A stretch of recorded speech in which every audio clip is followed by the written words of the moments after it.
I found the box of condoms under the spare tire, not the kind we used. In that single moment, my 15-year marriage disintegrated like ash in my hands. But instead of crying, I smiled. Because I already knew how I'd make sure his next performance would be one he'd never forget. He said he was working late. But when I saw what he was hiding, I realized I'd been living beside a stranger.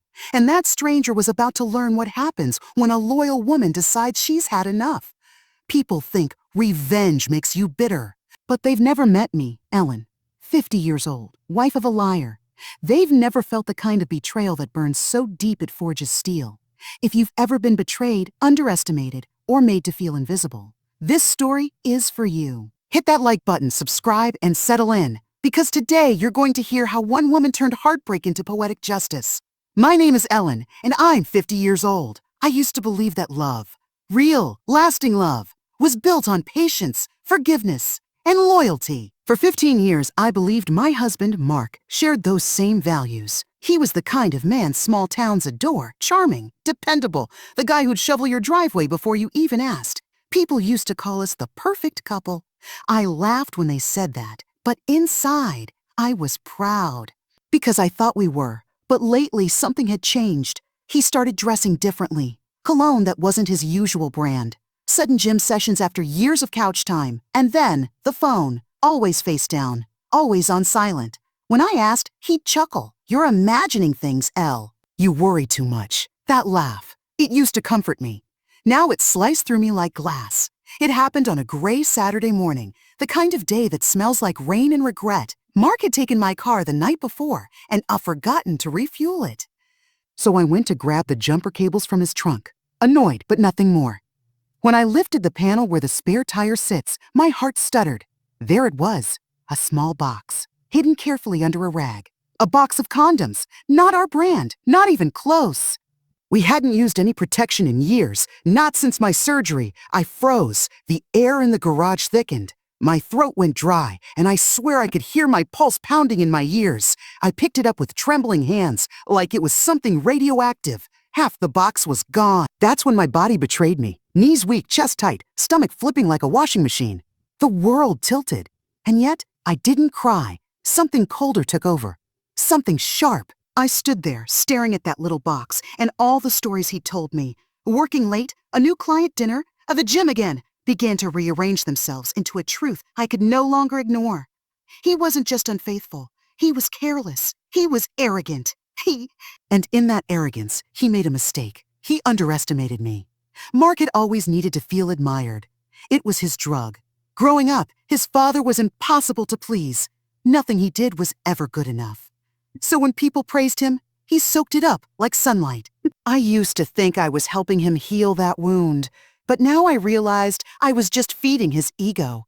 As for me, I had always been the peacekeeper, the one who smoothed things over, who apologized first, who made excuses for his moods. I thought that's what love was. But betrayal changes you. It doesn't just break your heart, it burns your illusions. That evening I tested him. I asked, "You were gone late last night. Everything okay?" He replied, "Yeah, just work. You know how it is." I pressed, "Work in your truck?" He froze for half a second, just half. But I saw it. "What do you mean?" he asked. "Oh, nothing," I said. "I just noticed it smelled different, like perfume." He laughed nervously. "Oh, come on, you're being paranoid again." I looked him dead in the eye. "Am I?" He leaned in, kissed my forehead too gently. I didn't just squirt glue in. I used a tiny brush to paint a thin, precise line of a special slow-setting adhesive around the inside of the ring of each condom. The foil kept it from drying. The moment it was exposed to air and body heat, the bond would begin to set. It would feel normal at first. That was the point. I was ready to replace the box under the spare tire panel when my neighbor Rosa, an elderly woman who loved to borrow everything, knocked on the door. She needed help moving a potted plant. I stepped outside with her, talking softly about soil and sun, my mind screaming about the box in the garage. When I returned, the interior door to the house was ajar. I walked in to find the spare tire panel open and the box gone. My throat closed. For a minute, the world turned very cold. Had Rosa seen it? Had Mark come back in? Panic is a sharp, acidic thing that eats decisions. I imagined Mark finding an altered box. Or worse, someone else discovering what I'd done and calling the police. I looked everywhere, garage bins, under the shelving, my chest hammer. Then in the wheel well, half buried in gravel, his gym towel. And there, rolled up beneath it like a secret in the bottom of a drawer, the box. He must have moved it in a rush, perhaps checking it was still there after taking the truck to the shop. The world exhaled. But the setback taught me two things. One, my timing must be spotless. Two, the plan had to be smarter than simple concealment. I tightened every variable. I timed the nightly replacement to his late-night ritual, the one he kept when he thought no one was watching. Not every win needs to be grand. A small victory can be a surgeon's blade. Mine came the next week. Mark loved his ego trophies. He'd boast into his phone when a job came in, his voice lilting with pleasure. One night, I left his laptop open while he went to the garage for something. A message popped up on the screen preview. Her name this time, Jessica. This time, however, a client email thread was visible in the foreground. The client asked for references and for more detail on how Mark handled deadline. He responded with the exact dates he'd claimed to be on the site. Dates that matched up with dinners I now knew about. He'd lied to the client once, twice, claimed work where there had been trysts. Fabrications that could be exposed. I copied the thread. A tiny private victory. Evidence that would link his infidelity to professional dishonesty. It wouldn't topple him alone, but stacked against other proofs, it would be convincing. I saved it to a flash drive and slipped it into my apron pocket like a talisman. The knowledge that I had a piece of his constructed narrative, that I could disassemble it, felt almost sweet. It was the first time in a long while I felt the world was tilting back toward me. I considered confronting him. People expect explosive scenes, cinematic fights. I chose one small, precise confrontation instead, one that would plant doubt but not show my hand.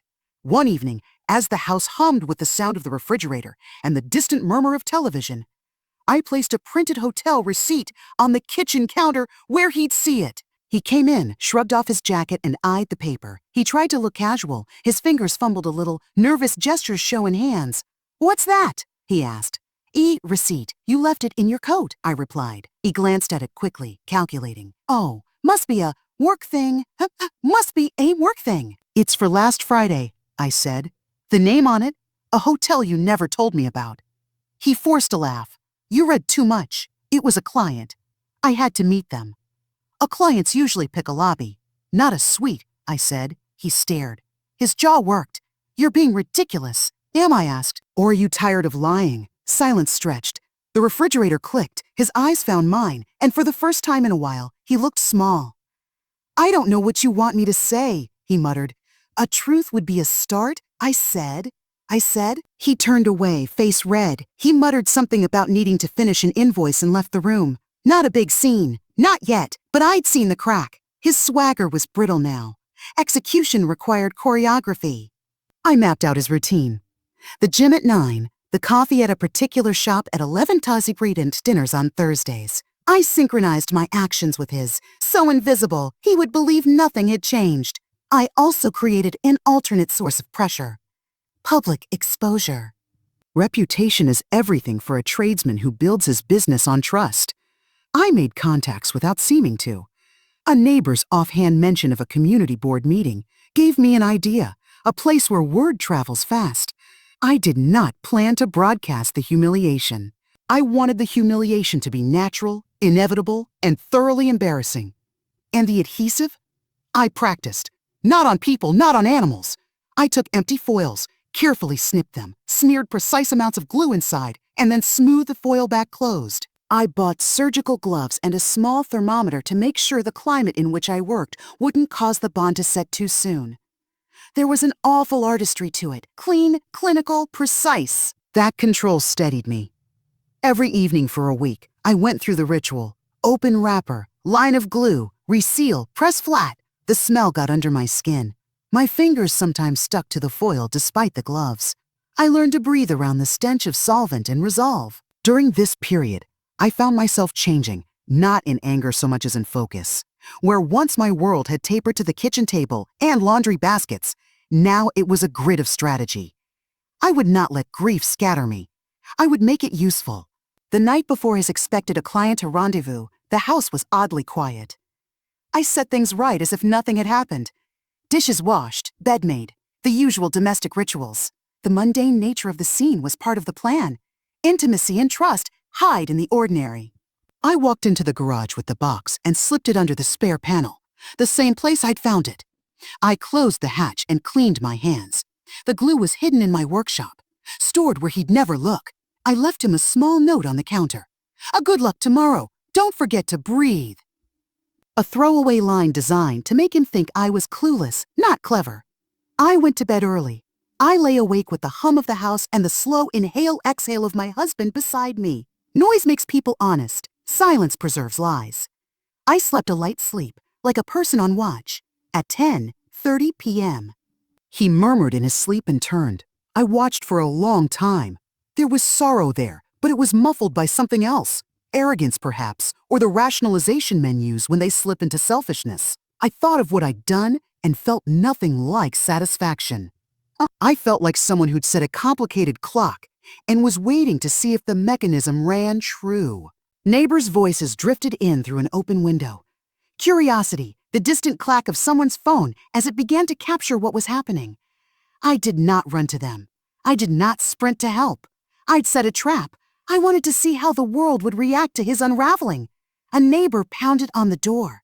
Hour did. Someone called emergency services. Within minutes, lights flashed at the curb, a siren cut the night, and the mundane order of our street turned upside down. Firefighters and paramedics arrived, their faces professional and faintly amused. There's a humor that arrives when the universe serves up a spectacle. They worked to separate them, but the bond resisted. The adhesive had set in ways I hadn't fully predicted. It clung to fabric and skin like a traitor's hand. One of the firefighters, Mike, had known Mark for years. He stood back, his jaw working, part sympathy, part an almost private satisfaction. He mouthed something to another crew member. The other stifled a laugh. The young woman screamed when someone tried to peel the fabric away. The pain was real and immediate. Mark's eyes were wide, empty of argument. He was no longer performing. He was colliding with consequence. They carried them out, but the paramedics had to keep them on a single gurney, their bodies awkwardly connected by the stubborn adhesive that had fused them together. The street was a ring of faces, glowing from phone screens, the chorus of a small town that couldn't tear its eyes away. When Mark's eyes met mine through the blur of lights and voices, they were not pleading. They were voids. For a breath, he looked like the man I'd loved, wounded and humbled. For another, he seemed only a frightened animal. The ambulance doors slammed. They were driven away, lights reflecting off the chrome, the wail of the siren shrinking into the night. People later said it looked like a scene from a bad movie. That's what public humiliation feels like. Rehearsed, ridiculous, impossible to dignify, neighbors whispered. Comments spread through the community like spilled water. By morning, the story had become legend. I woke early the next day and made coffee. The morning felt like a country that had just reformed its borders. I moved through it with the unhurried motions of someone who had crossed a threshold. He didn't stay long in town. The paper called him. Clients called. He received messages suggesting a medical leave, a personal issues, and a pile of polite, concerned calls from men who previously respected him. 2 days later, he came back to the house for a carrier of his things. He moved like he was invisible. His eyes were hollow. I met him in the kitchen. "You don't have to be dramatic, Ellen," he said. "I didn't want drama," I replied. "You made it theatrical." He shook his head. "You could have told me to stop. You could have told me to stop. We could have fixed this." My voice was calm. "You could have stopped at honesty." He looked at me, a flicker of anger in his hollow eyes. "You set me up." "You uncovered what you gave me, Mark," I said. "You built a life across the street from our marriage." "Did you know what this has cost me?" he asked, his voice breaking. "Yes," I said. "The cost of your choices, the cost your lies already paid." He looked at his hands like they were foreign. "A people will laugh. And they already are," I said. He left with a duffel bag slung over his shoulder. The neighbor's eyes followed him like a weather vane. He was a man without a current, adrift and small.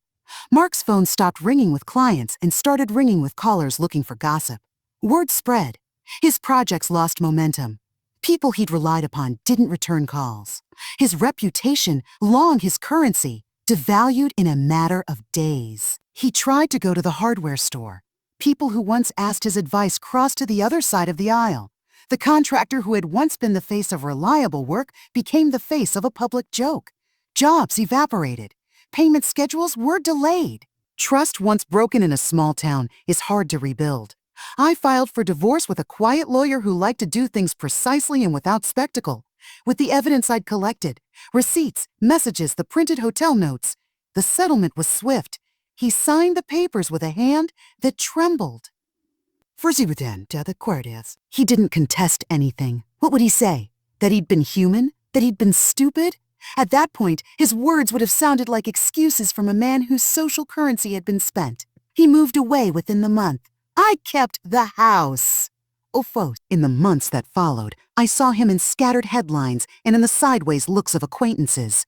Sometimes I felt a guilty tug, a flash of the old tenderness we had once shared. Then I would think of the times he'd brushed off my pleas, the little humiliations, the tidy lies, the way he'd chosen to perform in secret. The tenderness faded. People imagine revenge as boiling triumph, champagne, vindictive laughter, the sudden collapse of an enemy. What I found was quieter, almost anatomically precise. It was a rebalancing. The first week after the event, neighbors kept their distance, some glancing with the rough curiosity of people who had watched a performance. My friends checked in. Some were furious with me, some relieved, and a few whispered that I had gone too far. I listened to these voices and cataloged them the way I had cataloged his expenses. Revenge, I decided, is not about cruelty. It's about consequence. You don't get to build a life on other people's trust and expect no interest. You don't get to step out of vows and assume the world continues to believe your version. I kept my routines. I swept the porch. I paid the bills. I answered the phone.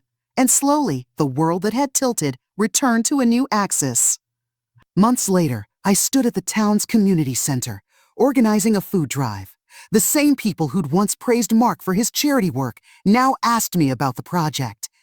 They asked me to speak. I stood with my hands folded and talked about community, about the thin threads that hold a town together, honesty, mutual care, and accountability.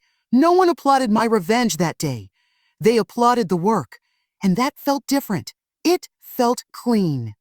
A woman approached me afterwards, a neighbor I'd known for years, her voice soft.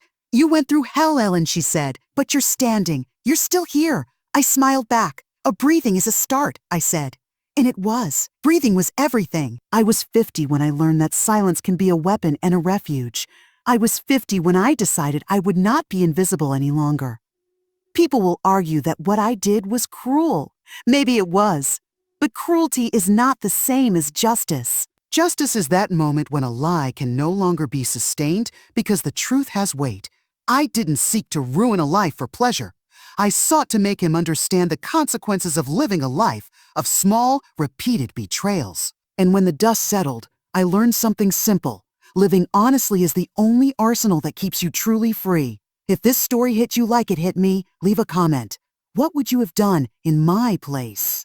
Hit like if you believe people should be held accountable. And make sure to subscribe for more stories where the quiet ones decide not to be silent. Thanks for listening.